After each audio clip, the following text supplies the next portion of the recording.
Hello, everyone, and welcome to the EHRA Wrap-ups. We are wrapping up the first day of the EHRA 2026 Congress here from Paris. My today's guests are Henrike Hillman. She is coming from the Hanover Heart Rhythm Center and from the Young EP Committee, and Serge Boveda from Clinique Pasteur. He's a current EHRA secretary, but also Serge, as we heard, president-elect. Welcome. It's nice to have you. Thank you. Thank you. Serge, Sunday is always a special, and can you tell us what was your highlight of the first day of the EHRA 2026? Okay, my highlight of the day of this Sunday is even more than what I have the other years, because this year is the first year we have EHRA in France, in Paris. And this is for me, I have to say, not only a great pleasure, but I am very proud to receive EHRA in my country. Apart from that, this is very personal, but I was so happy to see again the same faces, but even more people that are coming from all the countries all around the world, even Asia, America, etc. So that was for me the highlight. A very nice Sunday. Yeah, indeed, there's so many people and so many familiar and so many new faces this year. Henrike, what would be your highlight and what would be the top session that you should tell to your younger colleagues that should not have been missed? Thank you for the question. My highlight of the day, of course, is Paris. I love Paris. But it was to the ECG competition. It was a great final of 6 countries who participated, and of course France won the competition, so we are back That's normal. here. We paid Okay. for that. Germany made the last place, but well, no, it was a great session. We learned a lot, and we had like a multiple choice questions. Everyone was able to participate, so this was my highlight of the day. Thank you, Henrike.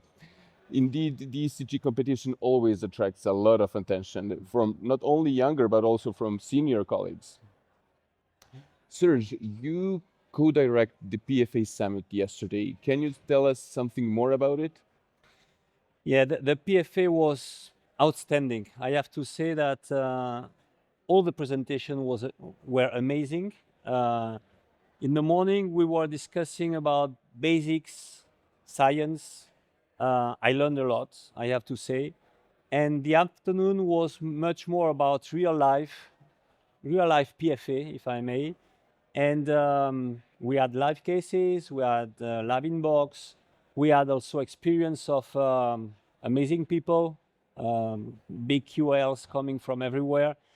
And we had also the biggest number of the participants for a summit with nearly 500 people during this day of Saturday. So people came even on Saturday to assist to this. And this was again a very great pleasure and very great experience for everybody. Indeed, I think this is the third edition of the PFA summit that we're having. Absolutely. And we are having every year more people. That it's obvious that PFA today it's very attractive. It's novel energy and it's spreading very fast in every part of the world.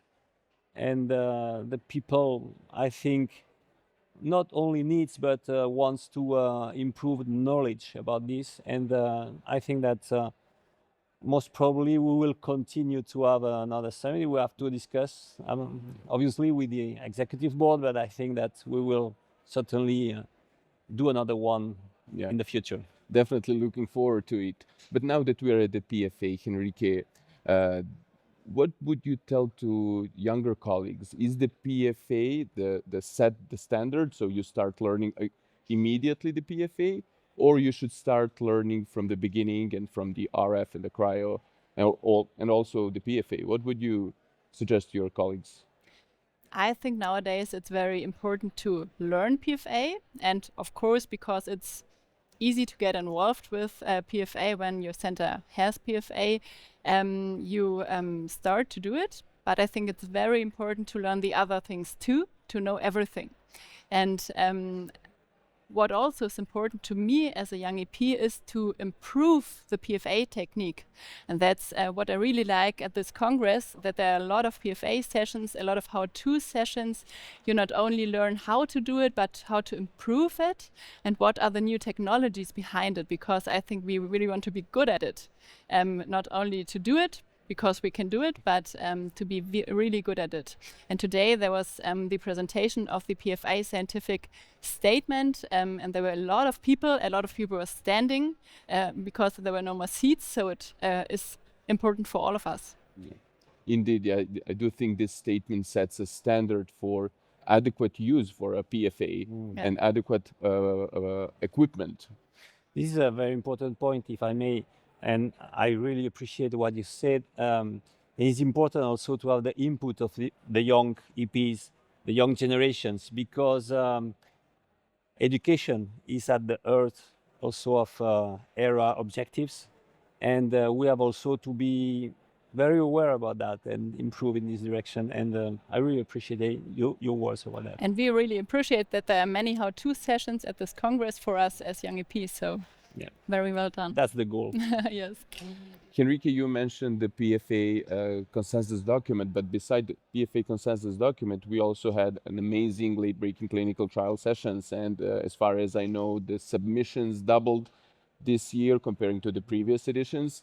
And Serge, could you pick up some of your favorite late-breaking clinical trials? We had a very, very nice late breaking science about the paroxysmal AFib.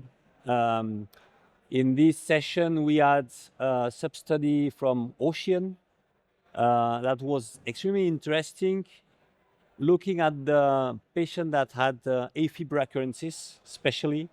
And the fact is that this subgroup of patients didn't present during follow-up more strokes than those without recurrences, which is, I believe, a very important finding. We had also two very important trials about that are confirming, in fact, that PFA does it really well. The first one, I'm sorry to say, but it's a French trial, randomized trial comparing cryo and PFA, the Facile AF trial. This trial showed that non-inferiority of PFA compared to cryo, which is the confirmation of Advent and Champion single shot. The only difference is that we don't have a loop recorder in this trial. And a second trial, which is the Perfect AF trial, which is a Belgium trial, which shows exactly the same, non-inferiority of PFA compared with cryo. And the single shot also presented a sub-study that was very interesting. So it was an amazing session about late-breaking science. Amazing. Indeed, yeah. Thank you, Serge. And definitely those trials will shape our clinical practice future. Yes. Indeed. Henrique, besides consensus documents and late breakers, we also saw some great trials on digital health and AI. Have you attended any of them? I have seen a lot of these digital trials, and tomorrow will be the eCardiology Award. I'm really looking forward to this one. And I think eCardiology, digital health is very important for all of us, of course. Thank you. Thank you. And since we're approaching to the end of our wrap-up of day one, I would like to ask both of you one question, and Serge, I will start with you. If you could change one thing about our Congress, I know it's doing very good, but in order for us to further develop, I would like to ask you, what would be your view for, let's say, shaping the future of this Congress in the next editions? Yeah, we have to improve. We have always to improve, and we will. I can tell you, maybe even more space for the young, because the young are the future of EHRA, the young are the future of arrhythmology, and you are already very present, and I really like the format of this discussion, because I really appreciate to have a discussion with young generations. But I think that you should be even more active, and I think that you will have even more space in the future, hopefully. Thank you, Serge. And how do you see Henrique, as one of young EPs?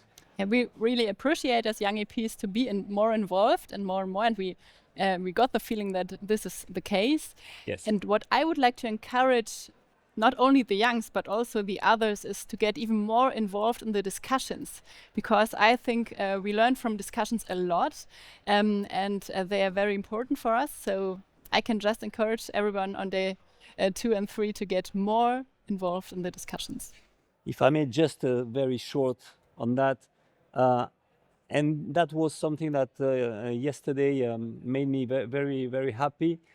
The participants are also very active. I feel that this meeting, we are seeing more and more people that dare to take the microphone and say, I agree, I disagree, I suggest. I think that this is important. And this is also what EHRA makes different, to give the voice to everyone, because what is important is also to share experience.